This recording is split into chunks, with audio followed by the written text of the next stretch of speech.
Bonjour à tous et merci de me rejoindre pour qu'on puisse continuer ensemble la lecture des comptes rendus d'audience du procès de Mazan. Aujourd'hui encore un thread de Marion Dubreuil. J'espère que vous allez bien. Moi ça va, je me suis calmée parce que la vidéo juste avant, j'étais un petit peu énervée.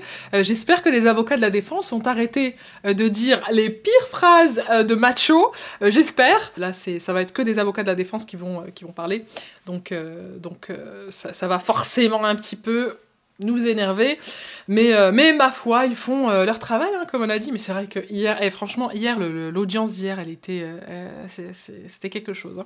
Mais bon, en tout cas, on est là aujourd'hui, on est posé, on est calme, on va essayer de lire ça sans trop divaguer, sans trop de commentaires, n'est-ce pas moi-même. Je vous propose qu'on commence de suite. 53e journée au procès, dit des viols de Mazan. 12e semaine où comparaissent 51 accusés. La cour criminelle départementale du Vaucluse va entendre la suite des plaidoiries de la défense qui vont durer jusqu'au 13 décembre inclus. C'est le procès de la misère affective qui résume... On va avoir tellement des nerfs. Je vous le dis d'avance, je vous le dis. Le prochain mois... Enfin, les 2 prochaines semaines plutôt. Enfin, on est déjà fin novembre, ça passe tellement vite, le temps passe trop vite. Préparez-vous mentalement, parce que ça va nous énerver là. Là, c'est plus la plaidoirie de Stéphane Babonneau et d'Antoine Camus.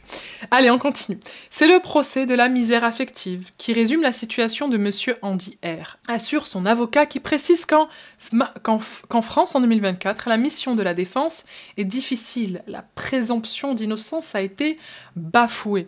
La parole de la défense, elle est libre, elle s'affranchit des dictats des médias. Coucou, c'est nous. Madame Pellicot n'est pas là aujourd'hui, mais je veux lui dire qu'elle est victime aujourd'hui, mais victime de Monsieur Pellicot et lui seul. Oh. Ne nous énervons pas. Maître Raja Yassine Dbiza assure que son client Andy R ne sait pas que Gisèle Pellicot est droguée. Aucune trace d'échange entre Monsieur Pellicot et mon client. Vous n'avez rien. N'oubliez pas que Monsieur Pellicot a été qualifié comme un collectionneur qui classe dans des catégories ceux avec lesquels il échange les homosexuels, les libertins, les noirs, les arabes. C'est un pervers de très haut niveau. Vous avez un manipulateur et un manipulé. Monsieur Pellicot est le plus grand des criminels du XXIe siècle. Ah oui, quand même. Vous le mettriez, vous, dans le plus grand criminel du XXIe siècle? Je le classerais bien. Donnez-moi votre tier list des criminels pour vous, selon vous. Votre ressenti personnel. Dit l'avocate de Andy R. Ah, c'est une avocate, pardon, je croyais que c'était un avocat. Ah oui, elle s'appelle Raja. Ok, Yacine, c'est son nom de famille. Ok. Dit l'avocate de Andy R. empruntant la formule de Caroline Darian. Ah, parce que oui, c'est Caroline Darian qui l'avait qualifié de plus grand criminel du XXIe siècle, selon elle. Andy R. s'est rendu chez les Pellicot le 31 décembre 2018 après s'être disputé avec ses proches. Je pensais que Gisèle Pellicot était d'accord avec le scénario de Monsieur Pellicot et je me suis posé des questions après les premières caresses, plaide maître Yassine Dbiza, citant son client. On est sur le terrain de la tentative de viol, pas du viol. Andy R. ne parvient pas à pénétrer Gisèle Pellicot. Mon client aujourd'hui, il a honte de lui, honte de ce qu'il a fait. C'est pour ça qu'après les faits, il oublie, jusqu'à son interpellation. N'oubliez pas que Dominique Pellicot est sur toutes les vidéos et pourtant, il vient vous dire que sa fille, son frère, la victime de Nanterre, disent faux. Et il faudrait les croire sur parole. Sans lui, Andy R. ne serait pas là. Mais pas l'inverse. Pour ma part, je regrette l'absence de cohérence d'échelle des peines requises, ce qui me laisse penser que l'accusation a une image à défendre. Ce n'est pas la justice qui fera l'éducation de nos fils et de nos filles. Un peu. C'est une pierre à l'édifice, comme pour citer Laure Chabot, l'avocate générale. Je vous demande de rendre une décision qui ne soit ni philosophique, ni politique, mais juridique, conclut maître Yassine Dbiza. Et ils ont vraiment du mal, vraiment, hier, c'était pareil, c'était sociologique, philosophique, on fait pas de politique ici, moi je me suis pas présentée à l'Assemblée. Ils veulent vraiment rester sur un cadre très très juridique. Pourtant, on nous parle tout le temps de leur passé, de leurs enfances, de toute leur histoire, de comment ils ont grandi. Donc c'est que ça a quand même son importance. Pourquoi après... Bon, bref. On est loin de l'enfance fracassée d'autres... Par exemple, là on parle d'enfance. Donc c'est que la construction d'un être humain, ça a son importance dans l'histoire d'un accusé. Donc qu'on ne vienne pas nous dire que non, aujourd'hui, parce qu'il faut rendre les peines, il faut être axé que sur un système juridique froid. Non, On est loin du coup de l'enfance fracassée d'autres accusés, mais il a grandi sans « je t'aime », un vide existentiel qu'il va combler avec l'alcool. Son oncle lui offre un scooter à 14 ans. Il n'y a rien qui va, il n'y a rien à voir avec les trucs. Et il va progressivement l'initier aux apéritifs et aux digestifs. Il rentre ivre et tout le monde le voit. L'alcool, ça remplace les amis et ça fait partir les compagnes, plaide maintenant maître Charlotte Donat. Andy R a identifié que l'alcool était le détonateur, pas le responsable. Il est aujourd'hui suivi régulièrement, la route est longue, semée d'embûches, mais il est déterminé à ne plus se laisser envahir par cette anxiété. Il a toujours travaillé, dit maître Donat. Il est père de 2 enfants qui ont trop souffert de son alcoolisme et qui souffrent aujourd'hui des faits qui lui sont reprochés. Pourquoi les enfants souffrir... Enfin, si, ils doivent souffrir du fait de voir leur père comme ça, mais c'est pas les faits qui lui sont reprochés qui font souffrir les enfants. C'est l'action d'Andy R. Bref, il faudra du temps pour retisser les liens. Andy R a saisi le juge aux affaires familiales pour revoir ses enfants. Il aura un droit de visite médiatisé. Andy R a appris pendant cette audience que sa compagne attendait un enfant et elle souhaite le garder. Je ne cherche pas à vous apitoyer, se défend maître Donat. Requérir 11 ans contre Andy R pour une tentative de viol, c'est dire que tous ses efforts de réhabilitation ont été vains. Le procès de la société se fera ailleurs, plaide maître Donat. Oui, ça se fera ailleurs, ça se fera ici, sur ma chaîne YouTube. Ça se fera ici, les amis, ça se fera ici. C'est ici qu'on fait le procès de la société. Ici. Et ici, on a décidé qu'ils étaient coupables. Oh là là. On rigole les amis, on rigole. On continue à lire, on continue à lire. Je suis un peu dissipée aujourd'hui aussi, hein, je vais pas vous mentir. Suspension de l'audience pendant 15 minutes avant la plaidoirie suivante pour Quentin H. C'est maintenant maître Pierre qui plaide pour Quentin H. Elle dénonce la vindicte des médias c'est nous, à l'égard de son client. L'ex-surveillant pénitentiaire sur les bancs de la défense, ça fait vendre du papier. Bah, ça fait des vues. Aujourd'hui, ça fait plus vendre du papier, excusez-moi. Il faut changer hein, les expressions. Ça fait des vues, on peut dire. Nos clients ne sont pas bêtes, nos clients ne sont pas des bêtes en cage, ils méritent d'être entendus sur les faits. Justement, les faits ils ne sont pas du tout contestés par Monsieur H, qui va les reconnaître dès le début tout au long de l'instruction et à l'audience. Monsieur Quentin H n'a jamais eu de problème avec les femmes, à peine a-t-il eu recours une fois à une... Je les adore! Ils me régalent. Les avocats de la défense, 10 sur 10. Vraiment, c'est top tier de l'humour. Il a dit... Parce que j'ai pas fini la phrase, pardon, vous ne savez pas pourquoi je rigole. Il a dit qu'il n'avait jamais eu de problème avec les femmes. À peine a-t-il eu une fois recours à une prostituée. Une fois, qu'est-ce que c'est? Donc ça veut dire qu'il a pas de problème avec... Donc ça veut dire que ceux qui ont recours à des prostituées ont des problèmes avec les femmes? Ah, mais je crois... Ah, ok, je viens de comprendre. C'est pas un problème en mode je suis sexiste, mais un problème pour dater des femmes. Ça veut dire qu'il est tellement donjuant il a jamais eu de problème pour dater une femme. C'est bon, je viens de comprendre où il voulait en venir. Parce qu'il a vu une prostituée qu'une fois. Donc ça va, quoi. Ça veut dire que le mec... Iken, voilà, c'est ce que vous voulez dire. Je vous traduis, les amis, je vous traduis. Maître Pierre s'attaque maintenant au réquisitoire, qui s'est appuyé sur la profession de son client pour requérir une peine plus sévère. Ah, parce que oui, c'est vrai, c'était un policier.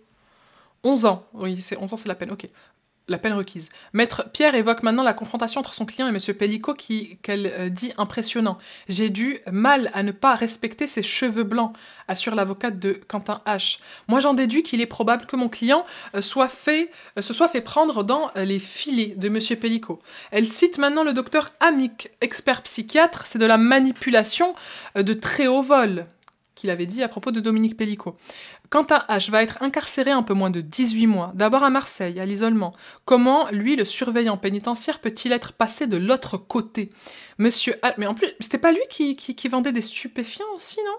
Je me rappelle plus c'était lequel, parce qu'il y avait un policier aussi. Enfin, policier. Surveillant pénitentiaire... Je me rappelle plus. Je sais pas si c'est lui. Monsieur H va toucher le fond, et encore une fois, il va assumer. Il va prendre la décision de rompre avec sa compagne pour ne pas lui imposer ça. C'est lui à qui on reproche des faits répréhensibles, mais c'est lui aussi qui va en assumer les conséquences. Mais encore heureux qu'il va pas les faire assumer à quelqu'un d'autre.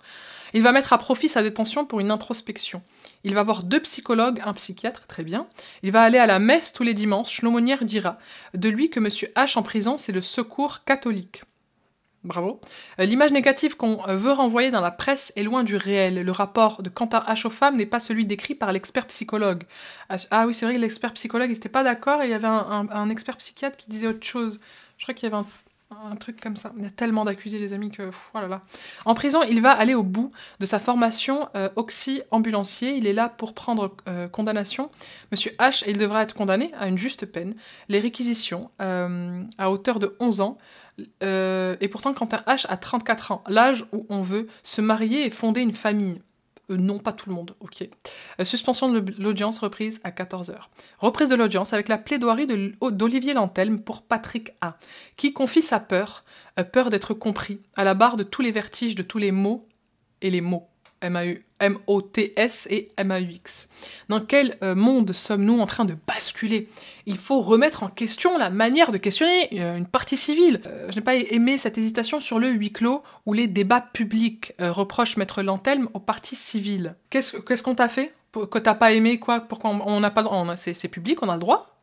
On parle, hein, on est là. C'est public. On est tous Gisèle, comme, rappelez-vous, on était tous Charlie. Pardon? Qu'est-ce qu'il raconte? Gisèle, une icône féministe au risque de la dépossession une fois retombée dans l'oubli. Ça, c'est méchant. Ça, c'est extrêmement méchant. Qui se souvient de celle pour qui la grande Gisèle Halimi a pu se lever à une époque où le droit de cuissage était à la mode? Mais monsieur? Mais ça va pas? Oh, mais monsieur? En gros, là, il est en train de dire, bah, Gisèle, une fois que c'est fini, là, on va l'oublier. Hein. Elle va tomber dans l'oubli, donc voilà, on va la déposséder de son icône, de son féminisme, quoi. C'est pas gentil de dire ça. On ne va pas faire ça, hein, d'accord? On va essayer de pas oublier, plutôt de se souvenir. Voilà. D'ailleurs, je vous renvoie à ma vidéo sur les procès qui ont fait avancer le féminisme. Je vous la mettrai au pire, j'essaierai de la mettre sur la vidéo. Sinon, vous tapez les procès qui ont fait avancer le féminisme. Et je parle notamment de certains cas, certaines affaires que Gisèle Halimi a pu plaider et qui ont pu faire avancer tellement de choses. Je pense à Jamila Boupacha, puis à d'autres affaires. Allez la regarder, elle est assez longue. Je crois qu'elle dure une dizaine de minutes en vrai. Je crois qu'elle dure une quinzaine de minutes. Donc vous pouvez la regarder. C'est important qu'on n'oublie jamais. Il y a ce devoir. Moi c'est pour ça que j'adore l'histoire. Moi, vraiment, c'était ma matière préférée quand j'étais à l'école. Mais c'est important de ne jamais oublier. Et notre monsieur, là, notre maître Olivier Lantelme, quand il nous dit « Ouais, mais de toute façon, tout ça, là, on va oublier », non. Voilà, on n'est pas en train de faire tout ça pour oublier. Nous, féministes, on n'oublie pas. Moi, je vous le dis, on n'oublie pas. Vous savez pourquoi on se raconte encore comment les sorcières ont été brûlées, et c'était c'était pas hier, quoi. Donc, on se rappelle toujours l'histoire pour essayer d'avancer, et surtout pour essayer de prévenir les prochaines femmes, et essayer de faire changer la société dans laquelle on vit avec les hommes. Donc je suis désolée, non, nous n'oublierons pas Gisèle Pelicot. Elle ne tombera pas dans l'oubli, et je m'en porte garante. Voilà, je m'en porte garante. Et de toute façon, je le sais. Je le sais. On voit comment se sont passés, même là, il parle de Gisèle Halimi. Aujourd'hui, Gisèle Halimi, c'est encore une icône féministe, hein. C'est encore une icône. Les procès qu'elle a pu défendre, tout ce qu'elle a fait, je pense à Gisèle Halimi, il y a aussi Simone de Beauvoir également. Mais enfin, c'est des femmes qui ont fait bouger les choses. Et peut-être que Gisèle Pelicot, elle va pas se lancer dans quelque chose dans une carrière politique, etc. Si elle le souhaite, franchement, si ça peut lui permettre d'avancer, mais c'est tout ce que je lui souhaite. Si elle veut retomber dans l'oubli, comme il dit, et qu'elle ne veut plus apparaître, qu'elle ne veut plus... Enfin, en fait, elle aura fait assez. Nous, on va se servir, en fait, de ce procès, on aura de la matière pour pouvoir faire avancer des questions, notamment, là, je pense à la soumission chimique, parce qu'il faut pas oublier que c'est aussi le point central, et qu'on n'a jamais eu de cas pareil. Donc, je suis désolée, son nom restera gravé dans l'histoire du féminisme. Qu'elle le veuille, entre guillemets, ou non, enfin, je dis qu'elle le veuille ou non, elle l'a voulu, c'est pour ça qu'elle a levé le huis clos. Donc, monsieur Olivier Lantelme, non. Ça ne va pas rien changer. Ça ne va pas retomber dans l'oubli. Enfin bon, bref. Pas besoin de le définir, le consentement l'est déjà en filigrane. Non. Non, il y a certains accusés qui ont dit « j'ai appris ce que c'était le consentement en prison ». Donc il a fallu les enfermer. Ils ont d'abord fait des dingueries. Il a fallu les enfermer. Il a fallu les attraper, il a fallu les enfermer, et ensuite ils ont appris ce que c'était le consentement. Donc non, c'est pas en filigrane. Je suis désolée. Ce procès ne sera pas... Il m'a énervé, ça y est, j'ai dit que j'allais pas m'énerver, je me suis énervée, c'est bon, je suis énervée. Ce procès ne sera pas pour l'histoire, parce que... Il m'énerve. Ne nous dis pas ce qui restera dans l'histoire, s'il te plaît. Ne nous dis pas. Nous, on sait. Nous, on sait. C'est à nous de nous rappeler. C'est à nous de faire perdurer l'histoire. C'est à nous de la faire perdurer. Ce n'est pas à toi de dire que ça ne fera pas partie de l'histoire. Ce procès ne sera pas pour l'histoire. Ce n'est pas à toi d'en décider. Et il y a eu certains procès, il y a eu certaines actions, il y a eu certains événements qu'on ne pensait pas qu'ils seraient pour l'histoire, mais qu'ils l'ont été.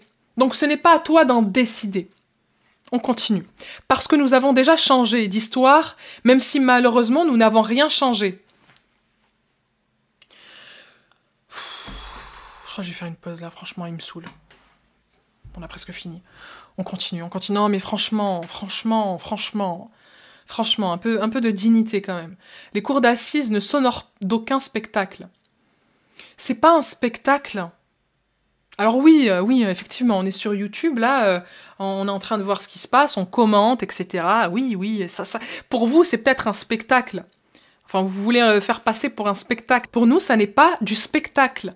Pour nous, là, on n'est pas en train de faire du show. On est en train d'essayer de comprendre, on est en train d'essayer de changer les choses, d'analyser les choses, pour pouvoir faire avancer les choses, pour pouvoir être face aussi aux choses. Parce que j'ai reçu énormément de témoignages de femmes, d'ailleurs, des fois, je peux pas vous répondre à tout, j'en suis désolée, mais je reçois tellement, mais je ne pourrais même pas vous les compter, je vous jure que je ne peux pas vous les compter, de femmes qui disent, grâce à ce procès, grâce à tout ce qu'on entend pendant ce procès, grâce à Gisèle Pelicot, grâce aux journalistes qui relatent tout ça, grâce au fait que ce soit public, c'est grâce à ça que j'ai compris que ça n'allait pas, que moi aussi j'avais été victime de violence, que j'en avais conscience, mais que j'osais pas partir, que j'avais pas ce courage, j'avais pas cette force.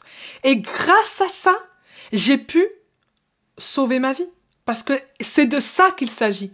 Il s'agit de sauver la vie des femmes. Ce n'est pas du spectacle. On est en train de sauver des vies actuellement. Ce n'est pas du spectacle. Alors oui, des fois on est là, on rigole, on s'offusque, on truc, c'est l'opinion publique, voilà, c'est cafouillis, c'est ce que vous voulez. La vie des femmes est en jeu. Et la vie des hommes aussi, on a entendu. Les hommes se sentent délaissés. Les hommes n'ont pas de place pour exprimer leurs émotions. Ils n'ont pas de place pour parler de certaines de leurs frustrations. Voilà ce qui se passe. Ce n'est pas du spectacle. Ça en est pas. Et si c'était un spectacle, très honnêtement, s'il permettait de nous faire avancer les choses, c'est toujours ça de prix. Donc, bon, on continue. Faut-il tout voir pour bien juger? Oui. Oui. Bien sûr. Quoi, il faut cacher sous le tapis et attendre que ça passe? Je pensais que nous pouvions résister au temps présent qui voudrait que nous voyions tout, poursuit Maître Lantelme. Bon, déjà, on n'a pas tout vu. On n'a pas vu les vidéos. Et franchement, tant mieux. J'aurais jamais pu. Mais non, c'est comprendre ce qui s'est passé, c'est tout. C'est pas voir tout. Hein. On n'est pas en train de tout voir. Je n'ai pas aimé cette salle des pas perdus, proposant à chaque fois qu'ils passaient insultés et crachés. Je n'ai pas aimé ceux qui publiaient leur identité sans limite. Je n'ai pas aimé voir placarder ces mots sur les murs d'Avignon. 20 ans pour chacun. Je n'ai pas aimé lire le viol à contre-cœur, attribué à Patrick A. Ce n'était pas une question de la partie civile, poursuit Olivier Lantelme. Franchement, non mais frérot, pardon, je vais t'appeler frérot, mais... C'est une dinguerie de dire ça. C'est une dinguerie de dire j'ai violé à contre-cœur. C'est une dinguerie. À un moment donné, il faut aussi remettre... ouais, on va pas non plus... on a le droit de s'offusquer quand même. Je n'ai pas aimé le gala annoncé le soir du verdict. Oui, d'ailleurs, la date a été changée. On se retrouve non plus à Avignon, mais à Paris. Mais de toute façon, je vous l'ai dit. Mais je vous le redis si jamais vous n'avez pas vu l'info, parce que j'ai vu certains commentaires qui disaient oui, on se voit à Avignon. Non, ce ne sera pas le soir du verdict, donc c'est pas le 20 décembre. Le gala sera le 23 janvier, si je dis pas n'importe quoi. Sinon, vous avez l'info sur mon Instagram. Et ce sera à Paris. Je vous donnerai la date. Allez sur Instagram, vous me suivez, et de toute façon, je vous dirai dès que je sais. On ne danse pas sur un échec de la société. Mais ça va, mais c'est pas de ça qu'il s'agit! On ne danse pas sur un échec de la société, sur un criminel, surtout quand il s'appelle papa, assure Maître. Ouh, la balle perdue pour Caroline Darian. Donc, on peut pas se servir de ce qui s'est passé pour pouvoir ensuite, parce que le gala de charité, c'est quoi? C'est pour récolter des fonds pour les victimes de soumission chimique. Donc, à un moment donné aussi, on ne peut pas mettre en place des choses pour pouvoir aider ces femmes victimes. En fait, taisez-vous, quoi. Non, mais en fait, dis-nous ferme ta gueule, ça va plus vite. Non, franchement, c'est en train de m'énerver. Il est en train de m'énerver. On n'a pas le droit de savoir ce qui se passe dans la salle d'audience. On n'a pas le droit de savoir, d'essayer de comprendre pourquoi tel ou tel accusé. On n'a pas le droit, derrière, d'aider les femmes. Donc, en fait, t'es en train de nous dire ferme ta gueule, quoi. C'est ce que t'es en train de nous dire. Voilà. Bah non, on va pas la fermer de toute façon. on va pas fermer nos gueules, je suis désolée. On va pas la fermer, on fait ce qu'on veut. Ah! J'ai aimé, madame, votre dignité, votre élégance dans la tempête. Vous auriez pu être cheveux rouges, jupe courte, que je vous aurais respecté.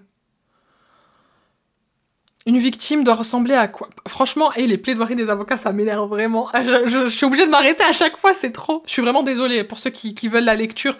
D'ailleurs, pour ceux qui veulent la lecture pleine et complète, sans mes commentaires, sans ma voix, sans mes A, O, I, O, X, vous avez toujours, je vous mets toujours les liens en description si vous voulez aller lire vous-même. Bonne chance et bon courage, parce que c'est très compliqué.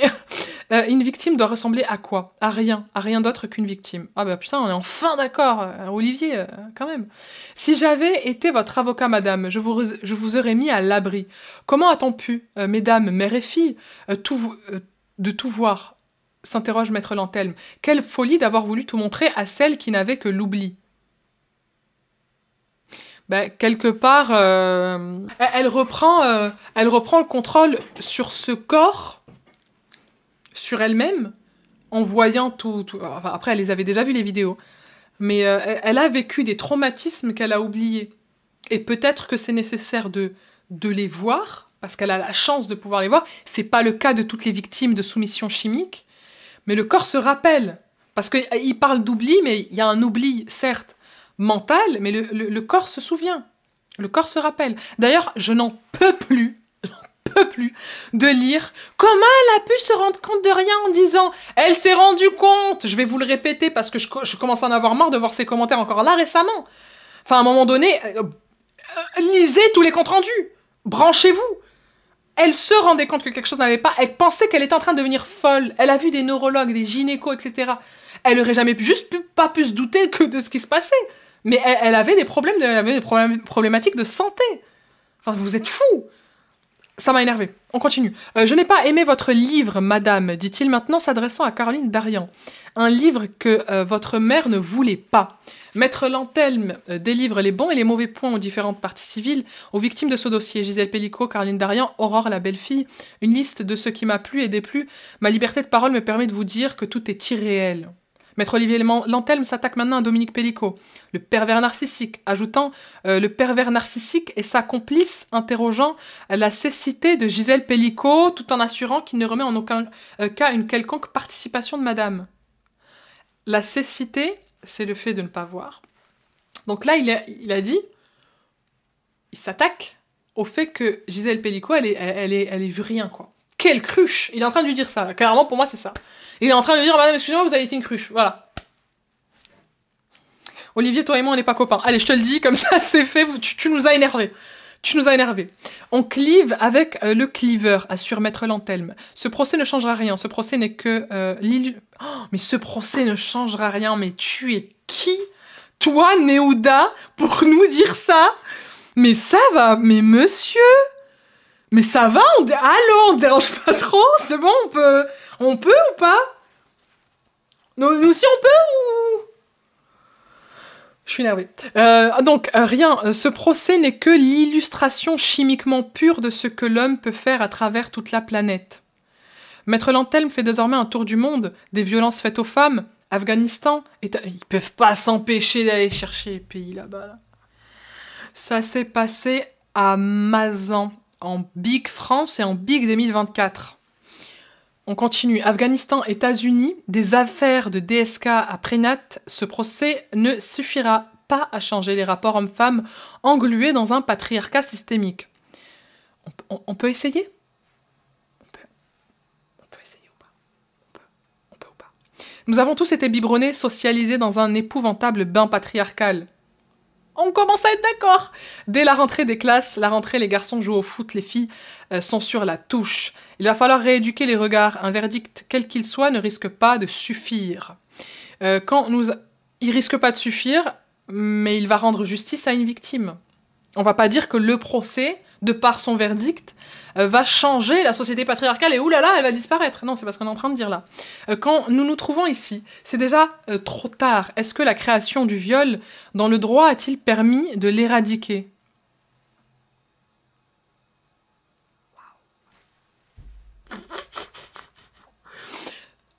Au pire, supprimez-le. Au pire, on supprime le viol dans le droit. On s'emmerde plus. Parce que ça n'a pas permis de l'éradiquer. Mais au pire, on supprime aussi, je sais pas moi, le vol. Le fait qu'on puisse être condamné pour vol, ça permet pas de l'éradiquer. Donc on peut supprimer ça aussi. On peut supprimer aussi, je sais pas moi, l'inceste. L'inceste, voilà, on peut le permettre. La pédophilie aussi. Ça permet pas de l'éradiquer. Vous savez, j'ai plus les chiffres en tête, mais vous savez combien il y a d'enfants de bébés, voilà, de bébés, qui se font violer. Pourtant, c'est interdit par la loi, mais ça ne permet pas de l'éradiquer. Donc, la création de tous ces termes, de toutes ces actions que font les êtres humains dans la loi ne permettent pas de les éradiquer. Vous savez, pourquoi le problème est avec le viol? Avec le viol. C'est quoi votre problème avec le viol? Ah, il m'est énervé, oh là là là là. On a bientôt fini les amis. Vite que ça se termine. Maître Lantelme revient sur le dossier pour charger Dominique Pellicot à la recherche d'un plaisir narcissique, autocentré, exclusif. Je suis désolée, pardon. Mais la question qu'il a posée là, elle me fout la rage. Ah genre putain, passe pas. Ça ne passe pas. Quand nous nous trouvons ici, c'est déjà trop tard. Est-ce que la création du viol dans le droit a-t-il permis de l'éradiquer? Je vais très très mal dormir cette nuit. Ah là là. Continue. Pour lui, l'autre, c'est rien. L'épouse a été choisifiée et les autres. Faut-il le temps d'une hystérie collective jetée à la poubelle les sciences humaines? Il n'a pas placé le mot hystérie, là. Il n'a pas placé le mot hystérie. Parce qu'on va vraiment devenir hystérique, sinon... Putain, mais ils sont obligés de faire ça, sérieusement? On a tout, ils cochent toutes les cases, quoi. Waouh! Au risque de vous déplaire, monsieur Pellicot. Monsieur Pellicot, tous ne sont pas des violeurs comme vous. Patrick A n'est pas mis en cause dans des cold cases. Pas de viol pendant des années. Il ne connaît pas la chambre de Jean-Pierre M. Il n'a pas de photo. Donc Jean-Pierre M, c'est celui qui a aussi fait violer sa femme et Dominique Pellicot était parti. Si vous vous rappelez bien. Si vous vous ne rappeliez pas. Il n'a pas de photo de sa fille et de sa belle-fille nue. Si vous êtes à 20 ans, alors la boule de fragilité que je représente ne peut pas être à 10 ans. Il aurait fallu retenir acte de torture et de barbarie. Poursuit Maître Lantelme. Oui, parce qu'en fait, s'ils avaient retenu acte de torture et de barbarie, ils risquaient beaucoup plus que 20 ans. Dominique Pellicot aurait pu se contenter de dire qu'il est coupable. Pourquoi vouloir tous les faire sombrer, les embarquer dans votre tombe pénale? Juger, c'est savoir faire du tri, affirme Olivier Lantelme. Carrément, je lui ai changé son prénom. Patrick A est venu pour lui, pas pour elle. Vous ne lui avez même pas accordé sagace, Maître Lantelme, auprès de l'avocat général. Quelle magistrate erreur de lecture! Je défends un homme qui n'a jamais cessé de souffrir de ce qu'il était. Chez nous, il y a peu... Oui, c'est vrai que c'est lui qui a été homosexuel et qui a pas pu... je crois il n'a pas fait son coming out à ses parents, il me semble, parce qu'il s'est même, je crois qu'il s'était même marié pour faire plaisir à sa famille, etc. Ce que j'avais déploré d'ailleurs, et ce que nous déplorons tous, mais ça ne l'excuse pas, quoi. Ça n'excuse pas ce qu'il a fait. Hein. Chez nous, il y a peu, l'homosexualité était une infraction. Oui, et il y a peu, le viol conjugal n'était pas reconnu. Et grâce à Gisèle Halimi, que tu critiques, c'est le cas. Aujourd'hui, c'est condamnable. Donc, voilà. L'introduction de certains termes dans la loi permettent pas de les éradiquer, mais en tout cas, de les condamner. Une maladie mentale. Oui, chez nous, il y a peu, l'homosexualité était une infraction, une maladie mentale. Le propos de Olivier Lantelme revient à la politique il regrette que Gabriel Attal ait donné les clés de Matignon à Barnier, qui était contre le mariage pour tous. Gabriel Attal, enfin, on est d'accord pour dire que je suis pas une macroniste, hein, mais Gabriel Attal n'avait d'autre choix que de le faire. Enfin, je le voyais mal faire des roulades devant Matignon pour dire non, je te file pas les clés. Enfin, à un moment donné aussi, c'est Emmanuel Macron qui a choisi de dissoudre l'Assemblée sans prévenir personne, à part peut-être Pascal Praud, mais bon, ça c'est une autre histoire, c'est une autre affaire, pour un autre jour. Mais enfin, à un moment donné, Gabriel Attal, tu veux qu'il fasse quoi? Et je pense qu'il critique Gabriel Attal parce que il fait une petite balle perdue pour lui parce que normalement Gabriel Attal sera là au Gala de Charité. Mais il me semble d'ailleurs que Gabriel Attal avait fait promettre un truc comme ça que Barnier ne toucherait pas. D'ailleurs, au mariage pour tous, c'est autre chose. Je sais plus exactement, je me rappelle plus. Mais après, excusez-moi, mais on vit quand même dans une ère assez compliquée politiquement parlant. Quand même pour faire promettre à un futur Premier ministre certaines choses, enfin je sais pas, c'est de la folie. Moi franchement je trouve qu'en France en ce moment politiquement c'est de la folie. On va pas rentrer dans le débat parce que sinon on va jamais finir cette vidéo encore une fois. Mais je veux dire, franchement là je comprends pas trop son propos, je comprends pas ce que ça vient foutre ici. Voilà, je vous le dis clairement. On continue. Olivier Lantelme relie les propos de son client en garde à vue à l'audience. Il assure il est venu pour Dominique Pellicot, il ne sait pas comment il a pu se laisser embarquer. D'où le viol à contre-cœur. Croire Patrick A parce qu'il ne connaissait pas le programme, pervers et abus, c'est le Larousse de Coco. La question sociétale n'épuise pas ce dossier. On ne peut pas faire l'impasse sur la bombe paraphilique. Dominique Pellicot voulait un PD accroché à ses trophées, poursuit Maître Lantelme. Vous êtes passé à côté du dossier. Vous n'avez pas fait de tri. Je commence à parler comme je l'imagine parler. Vous n'avez pas fait de tri. Tout le monde dans le même sac. Ce n'était pas une peine à 2 chiffres qu'il fallait requérir contre Patrick A. Lui mérite de repartir libre. Il faut punir, pas plus qu'il n'est utile, poursuit Maître Lantelme. Que j'aimerais n'avoir à défendre à longueur d'année que des gens comme vous, Patrick. Olivier Lantelme reprend la totalité du dossier en lien avec son client. Il ne représente pour la société aucun danger. Maître Lantelme rappelle que son client est dépressif et sous antidépresseur. Il n'a plus besoin de prison, cet homme, pas non plus d'exemplarité. Il comprend le consentement, nous dit la psychologue. Patrick A, c'est une pharmacie ambulante. 20 comprimés par jour. Ah oui, quand même. Attends, mais les antidépresseurs, c'est autant? Je pensais pas. C'est 20 comprimés par contre, vraiment, texto, je ne savais pas. Il ne faudrait pas qu'un retour en prison lui soit fatal. Il ne faudrait pas que la peine se transforme en peine éternelle. Tu nous menaces? Attention là, c'est pas gentil de dire ça. Je vous le laisse et la peur revient. Rien avant, rien depuis. Il est incapable de commettre une infraction. C'était compliqué pour lui en prison. 2P, pointeur et PD. La masculinité se vit aussi derrière les murs dans l'indifférence de tous et de tous. Parlons-en de la masculinité toxique, même en prison.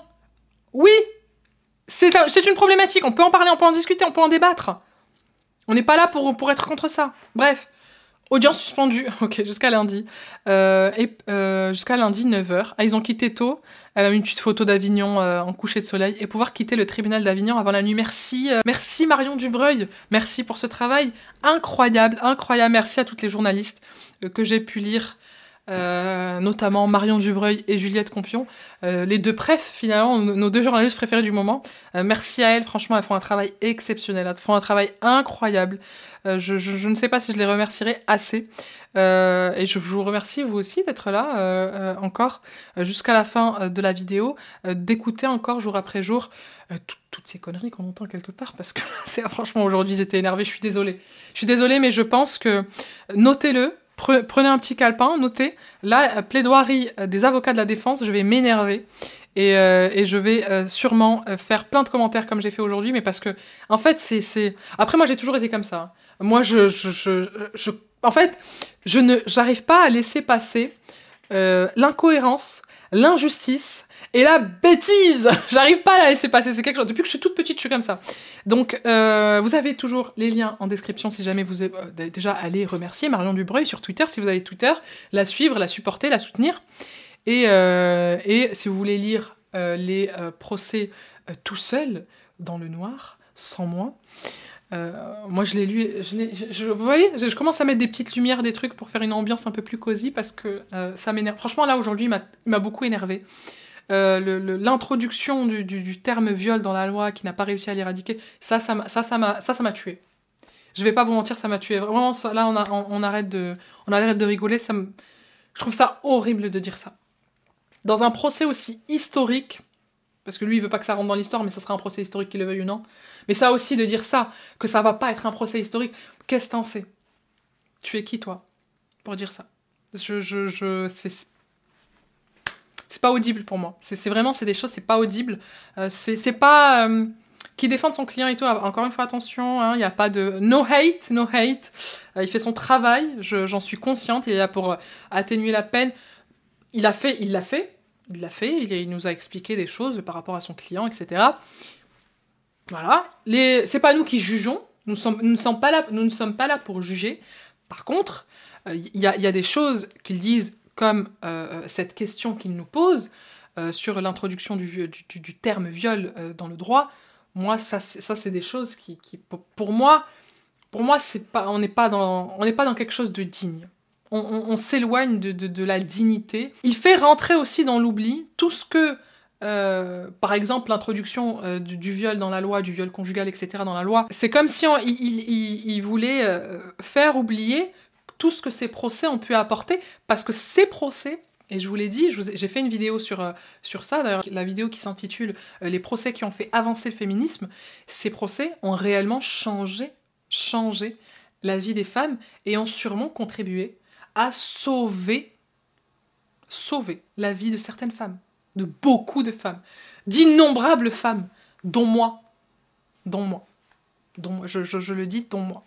Donc, quand un homme dit ça, en plus un homme, quand un homme dit ça, enfin, même un être humain en général, franchement, un avocat en plus, ça fait mal. Voilà, ça fait mal. Moi, je vous le dis, c'est des choses qui me blessent. Je sais que je prends les choses, des fois, à la rigolade, etc. Enfin, la rigolade, je suis tout le temps là à m'énerver, mais je sais que je peux vous paraître extrêmement souriante, nanana, mais franchement, c'est vraiment des choses qui me font mal, parce que je me dis, mais si lui pense ça, il y en a plein qui le pensent, et ça me fait peur. Ça me fait peur parce que moi j'ai envie qu'on avance en fait, c'est tout ce que je souhaite. Bref, merci d'avoir regardé cette vidéo, n'oubliez pas de vous abonner, vous me laissez comme d'habitude vos commentaires, ce que vous en pensez, vos réflexions, on est là pour débattre, on est là pour discuter, on est là pour faire avancer les choses, donc merci, d'ailleurs merci à chaque fois, je vois vos commentaires, je vois vos réflexions, ça me fait moi-même réfléchir, on peut ne pas être d'accord sur tout, bien sûr, c'est normal, vous ne serez jamais 100% d'accord avec moi, et c'est pas ce que je cherche, mais en tout cas, faire avancer les choses, c'est ce que je cherche, et c'est ce qu'on essaye de faire chaque jour, à notre niveau. Donc voilà, merci d'avoir regardé cette vidéo, je vous dis du coup à lundi, puisque du coup, vendredi, il n'y aura pas d'audience. De toute façon, cette vidéo, je pense que le temps de la monter, etc., vous la verrez sûrement après le week-end, ou peut-être avant, je verrai, je vais essayer de me speeder un peu, je suis vraiment désolée, j'ai eu des déplacements, etc. Là, en ce moment, j'étais vraiment routière, voilà, j'étais sur les routes, j'essayais de vous faire ça assez rapidement. C'était peine perdue, hein, parce que j'ai fait que commenter à chaque phrase des avocats. Bon bref, en tout cas, merci, et je vous dis à lundi.